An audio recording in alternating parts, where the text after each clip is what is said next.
ازيكم يا حلوين؟ عاملين ايه؟ يا صباح السعادة وصباح الرزق ان شاء الله، وربنا يفتح في وشنا الابواب المغلقة ان شاء الله. اليوم النهاردة مليان وبس في حاجات مهمة، يعني في حاجات مهمة لازم ان احنا نعملها بالذات في بداية الشتاء كده، علشان خلاص البرد جاي وخلاص مش هنعرف ان احنا نعمل الحاجات دي تاني، او هنعملها بس مش بتعمق كده. فلازم نلحق في البداية ونعمل الروتين ده، ان احنا هننظف نظافة عميقة للمطبخ، واهم حاجة يعني المطبخ. الباقي كله ده احنا النظافة دي بنعملها كل يوم، لكن المطبخ ان احنا نكركبه ونعمل الحاجات اللي فيه وكده فدي صعبة شوية. تعالوا اوريكم هنبدأ ازاي مع بعض. كنت عايزة اوريكم الكفر ده، ان انا كان عندي كفر لونه موف كده وكان كئيب خالص. فبصراحة حبيت ان انا عايزة اغيره، بس حاليا مش هقدر ان انا اشتري واحد. فقلت ان انا هعمل فيه فكرة حلوة كده، فهوريها لكم واحدة واحدة وانا بفرش السرير. هوريكم ازاي انا غيرته للشكل اللي انتوا شفتوه في اول الصورة ده. انا هنا طبعا صورت بعد ما خلصت ان انا مسحت نظفت الاوضه ومسحتها، وبعدين ولمعتها كمان. صورتها بس في الاخر لان عندي يوم طويل في المطبخ، فحبيت ان انا انجز في ده علشان اطلع معاكم المطبخ اوريكم انا هعمل فيه ايه بالظبط. شايفين شكله تحفة ازاي ومبهج بصراحة، غير الأوضة كلها، يعني الأوضة كلها اتغيرت. بصوا ده اللون الموف اللي هو كان لون الكفر في الأول. بصراحة كان غامق خالص على الأوضة وكان مخليها كلها كده كئيبة. فعملت بقى لو عايزين الطريقة دي بتاعة الكفر ده بالتفصيل هقولولي وهنزلها لكم ان شاء الله. هنا كانت الغسالة خلصت وطلعت الغسيل، وكمان حطيت غسيل تاني. وهبتدي بقى ان انا يعني عشان اكسب وقت لغاية لما اخلص المطبخ يكون الغسيل كله خلص ان شاء الله. بصوا كانت عندي الكركبة دي، كان المطبخ مكركب وكان لازم ان هو يتفضى كله، وان انا اظبطه بقى بره وجوه وكده. فعلشان دخلت الشتاء، لان دلوقتي سهل لان مش برد قوي، لكن البرد هيجي طبعا وهنكسل اكتر، يعني هنكسل كده مش فقلت ان انا خلاص، لا انا لازم اعمل دلوقتي، الباقي هيبقى سهل طالما عملت في المطبخ بره وجوه. هنا طبعا علشان ألمع جوه كان في تراب فظيع، يعني انا ممكن بقالي كام شهر 6-7 شهور ما نضفتش النظافة دي. فابتديت طبعا ان انا اشيل كل اللي في المطبخ واحطه، كل الجزاز ده والكوبايات احطها في غسالة الاطباق علشان انضف كويس المطبخ. يعني انا احطهم في الغسالة يتغسلوا لغاية لما اكون لمعت المطبخ من جوه، وبعدين اروح يكونوا بصراحة الغسالة نفعتني، يعني نفعتني خالص في الموضوع ده. فهوريكم انا عملت شلت كل ده علشان المع الظرف والمع الجزاز، فشلته حطيته في الغسالة. تعالوا هوريكم اهو مع بعض واحدة واحدة.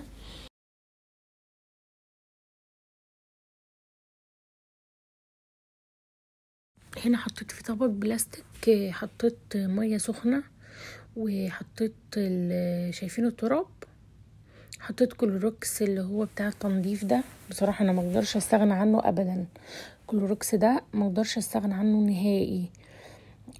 بصوا التراب كان عامل ازاي جوه، لما حطيت الفوطة هيطلع معايا بكل سهولة، يعني لما بل الفوطة وكده بلاقيه ما شاء الله يتنضف وهيطلع معايا بكل سهولة. ولغايه لما لمعه هلاقي ان شاء الله الكوبايات بقت زي الفل ونشفت واتعقمت وتمام، وهشيلها واحطها على طول. انا طبعا كنت ماسكه التليفون ما كنتش عارفه اثبته، فهتلاقي الصوره بتطلع وبتنزل وكده. يعني لما احط الميه الدافيه معاها الكلوروكس بيبقى تحفه. في ثانيه كده بحس ان هي الفوطه اول ما بمشيها على اي حاجه فيها دهون او تراب بتشيله بتخليه بيلمع. يعني انا هوريكم هيبقى بيلمع. عندي الفتحه طبعا دي اللي في المطبخ اللي عدوا منها الماسوره علشان اللي يركبوا الغاز الطبيعي، ففتحوا بصراحه بوظولي المطبخ، بوظولي فيه حته كبيره. فمش عارفه لو حد شايف ليها حل يقول لي يعني اعمل ايه. هنا لمعته هو اصلا هيبان، يعني هو هيبان في الكاميرا. بصوا الفوطه ما شاء الله بتشيل كل الاوساخ وكل الدهون، هتلاقوه بيلمع. يعني الخطوه دي كان لازم اخدها من زمان. كنت وانا بدخل مطبخ كده بحس ان هو كئيب او في تراب، انا مش عارفه اعمل ايه. فرحت قلت لا ده انا كده لازم اتنشط معاكم واوريكم ونتشجع مع بعض. بصوا ابتدى ان هو يعمل مفيش اي حاجه في الميه غير ان انا حطيت الكلوروكس بس.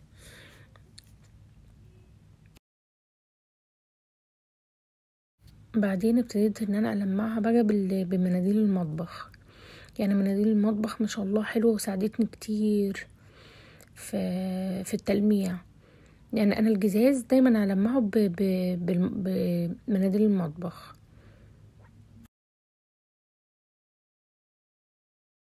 تشوفوا المطبخ وهتشوفوا الفرق دلوقتي هيبقى ما شاء الله. هتحسوا ان هو مطبخ لسه جديد او مطبخ عروسة. لا يعني تحفة ما شاء الله. يعني المطبخ ده عندي من زمان، مش هقول لكم من كام سنة بس هو من زمان يعني. فما شاء الله انا بحب احافظ على حاجتي، فتحس ان هي زي ما يكون لسه عاملاها دلوقتي.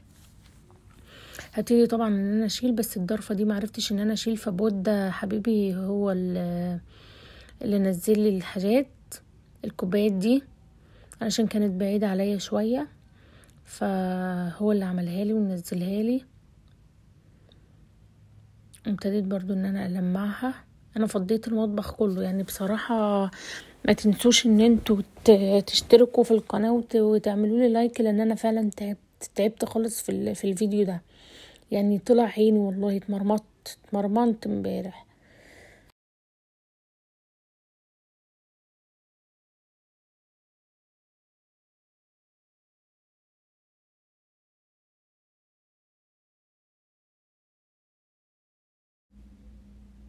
يلا تشجعوا معايا اعملوا المطبخ بتاعكم. على فكرة ان المطبخ ما شاء الله مساحته كبيرة، و انتوا لازم يعني ان انتوا تعملوه. ما انا واحدة من الناس مستحيل. يعني انا بكسل بصراحة في الشتاء، لان انا اخري اعمل اكل، انضف بره وكده، لكن المطبخ بالذات والنظافة دي لا. عملتها اهو ان شاء الله هيفضل لغاية فترة هيفضل نضيف كده وبيلمع. يعني ممكن سنة كمان، ممكن في الصيف. وكمان لو عملته دلوقتي هيسهل عليكم، لان كل سنة وانتوا طيبين، رمضان خلاص جرب. ف... فخلاص هيسهل عليكم كل حاجة.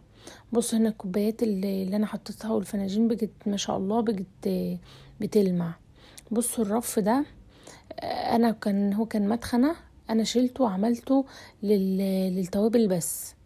فهو طبعا بما انه فوق البوتاجاز فكان بيدهن كتير، فهبتدي ان انا اشيلهم علشان انضف والمع البرطمانات دي والحاجات بتاعه التوابل وارجعهم تاني. فضيتهم في اطباق عادي وحطيت الاطباق جنب بعض علشان ما يطولهاش ميه لغايه لما البرطمانات تطلع من الغساله. واللي مش هينفع ان هو او مش هتكفي الغساله، فهحطه في طبق فيه ميه سخنه وكلوركس وحبه بريل، وبرده هلمعه عادي.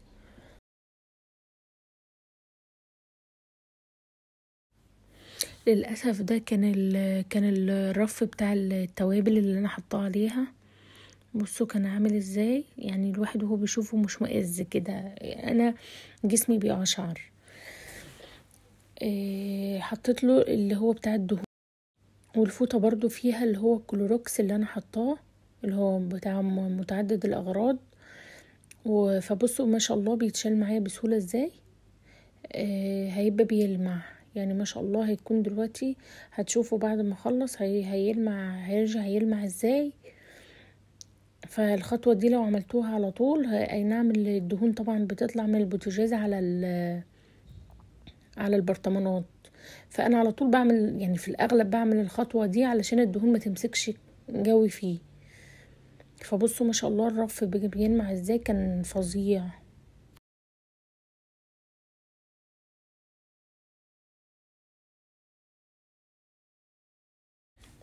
اذكروا الله يا جماعه، هتلاقوا بصوا كل حاجه وانتوا ان شاء الله بتنضفوا كل حاجه هتبقى زي الفل وسهله. لازم نستعين بالله علشان هو يساعدنا ان احنا نعمل اي حاجه. يعني انا بصراحه بقالي كام يوم تعبانه وجسمي مدغدغ كده، وحاسه ان انا مش قادره اقوم ولا قادره اعمل حاجه. ففضلت ان انا اذكر ربنا كده وادعي واقول يا رب بقى ايه، ساعدني ان انا اعمل. بصوا كوبايه ما شاء الله كانت بتلمع، طلعتها كانت بتلمع وناشفه، فابتديت ان انا ايه بقى ارص فيهم. بصوا ما شاء الله الدنيا كلها بتلمع. بصوا بسم الله ما شاء الله، يعني شايفين عامله ازاي. يلا قوموا كده تشجعوا معايا واعملوا، وانتوا طبعا ستات بيوت شاطره واشطر مني بكتير، فاعملوا كده. انا بفرح لما بلاقي حد بيقول لي انا عملت مش عارفه ايه وزيك ومش عارفه، بصراحه في قمه السعاده. هنا ابتديت ان انا اكب التوابل في اطباق فاضيه، وكنت هحطهم على جنب علشان بعد ما اغسل الحاجات بتاع التوابل دي، البرطمانات والحاجات، ارجعهم فيها ما يطلوش ميه ولا اي حاجه. هو برضو بحطهم بظبطهم على الربع ساعه، فبيطلعوا زي الفل. بس البلاستيك غير الجزاز، يعني البلاستيك بضطر ان انا ايه انشفه، يعني اعمله بمناديل مطبخ انشفها كده بعد ما يطلع من الغسالة، لان بيكون في حبة بل كده مبلول شوية. لكن الجزاز بيطلع ناشف تماما ومتعقم كمان ومتبخر وبيبقى حلو خالص.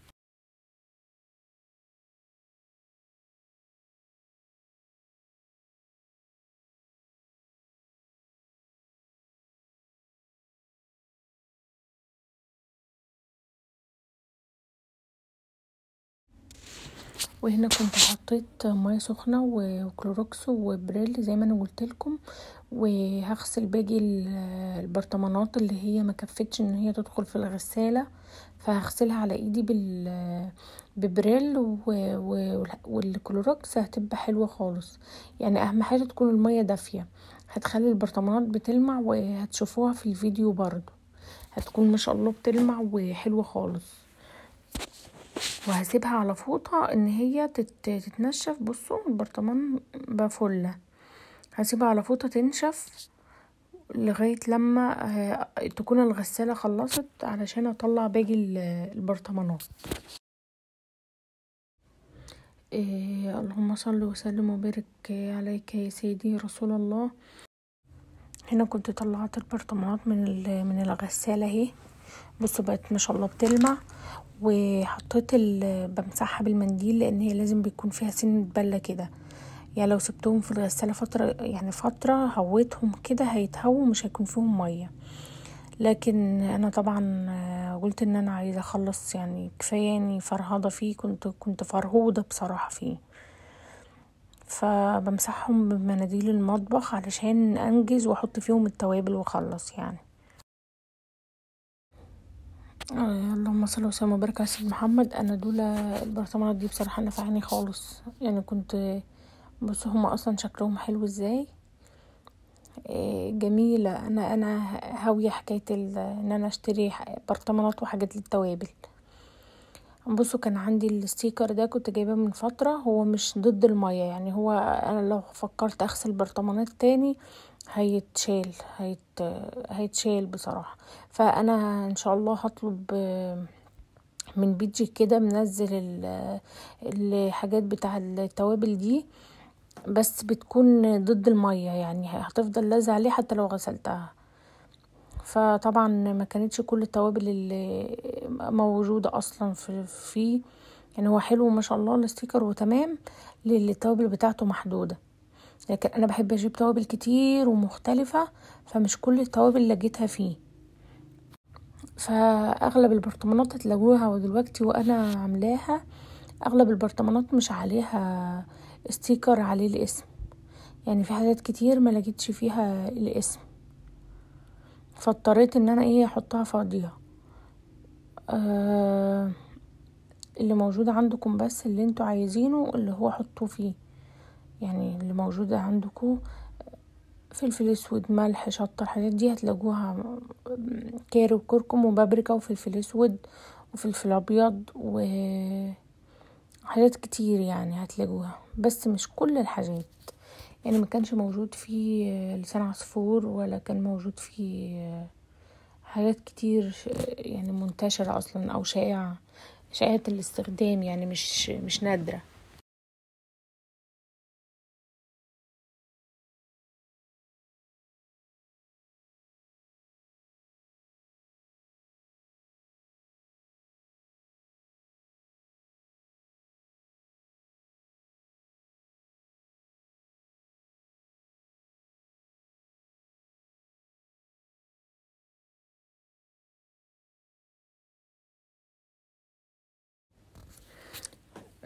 هنا حطيت هبتدي بقى ان انا خلاص اللي نشفته هحط فيه الحاجة واقفلها واحطها على الرف علشان اخلص بقى، لان كان خد مني وقت فظيع، وقت كبير خالص، اللي هو كنت خلاص يعني والله كنت هسيبه واعمله تاني يوم اكمله، بس كمان كان الولاد كانوا صاحيين فكانوا عاملين لي دوشة شويتين تلاتة.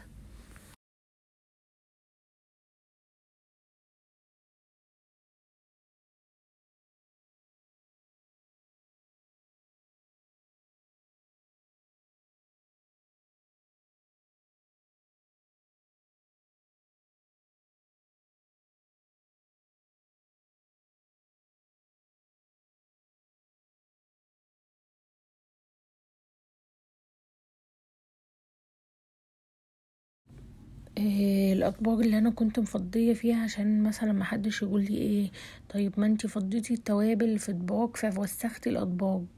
لا، هي التوابل اصلا ما بتوسخش يعني، ما فيش حاجه في التوابل ما بتوسخش الاطباق، وحتى هيضطروا ان هم يتشطفوا كده وهيتحطوا على طول في المطبخيه، لانهم مش بيوسخوا اصلا كده كده، انت اللي بتحط فيه اكل، فما مش اللي هو عادي مكان توابل، فمش هيضرك في حاجه.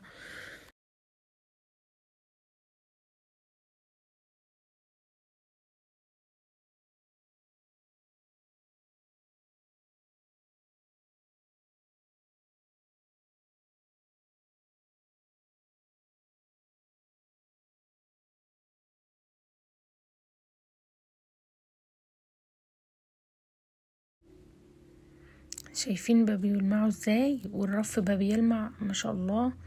وزي ما قلت لكم الستيكر مش كله اتحط عليه ستيكر، لان هنزل بقى للبوتاجاز علشان اغسله غسله حلوه كده، لان هو كان هو والحيطه اللي وراه كان لازم لهم ان هم يتحكوا حكه حلوه كده، يستحموا يعني لازم يستحموا مع باقي المطبخ، باقي المطبخ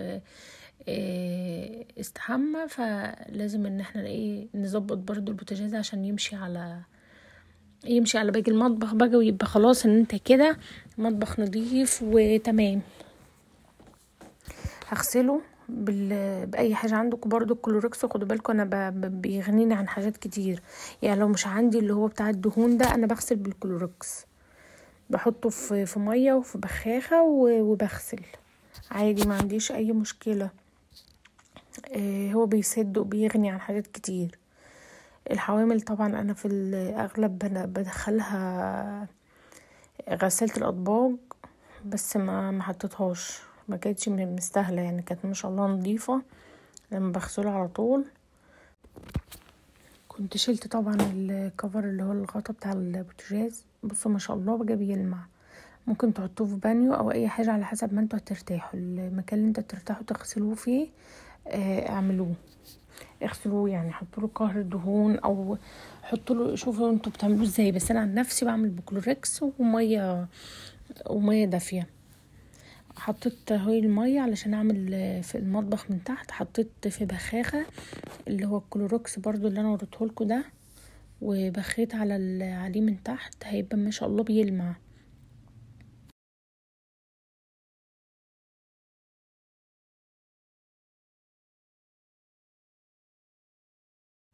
يعني جربوها مش هتندموا ابدا ان انتوا تشتروا اللي هو بتاع الكلوروكس ده. حلو، انا ما بقدرش استغنى عنه. حطيته اهو في البخاخه، بصوا بقى يلمع معايا ازاي، مع انه ده كان عليه طراطيش كده وما كانش نضيف قوي. فبصوا اهو هتلاقوني ان انا بيلمع معايا بكل سهوله.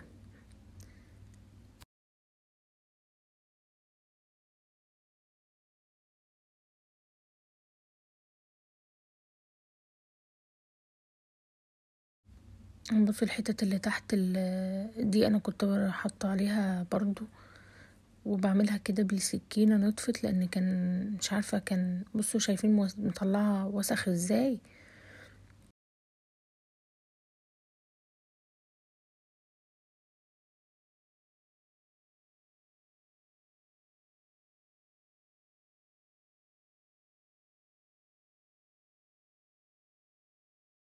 احنا الحمد لله ما كانش فاضل غير الرخامه،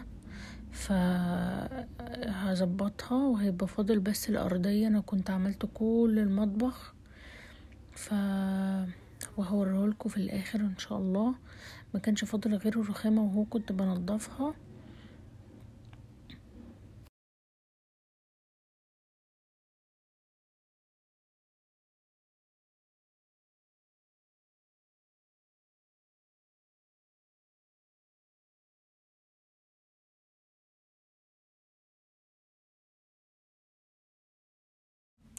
ما تنسوش تعملوا لايك كتير واشتراك في القناه وتعملوا شير لكل اصحابكم عشان يوصل لكم ان شاء الله كل جديد.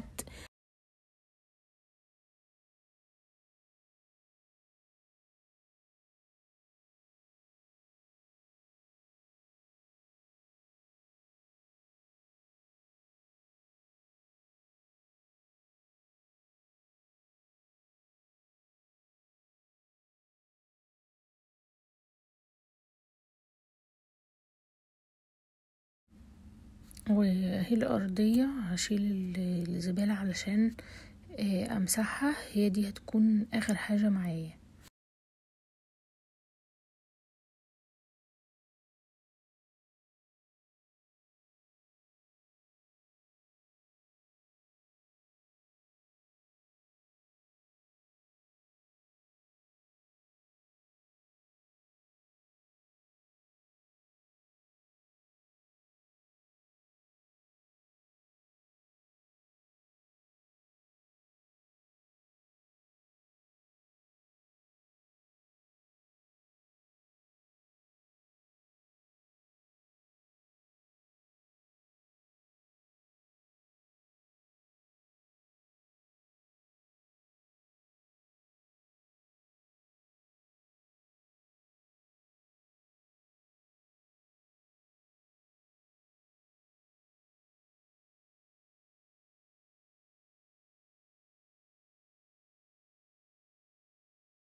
وهنا كانت الحمد لله تمت المهمة بنجاح، الحمد لله رب العالمين. تمت المأمورية يعني، وكله اتظبط والمطبخ بقى زي الفل، بقى مطبخ عروسة الحمد لله يعني. لو عجبكم الفيديو ما تنسوش تعملوا لايك وشير وسبسكرايب. مع السلامة.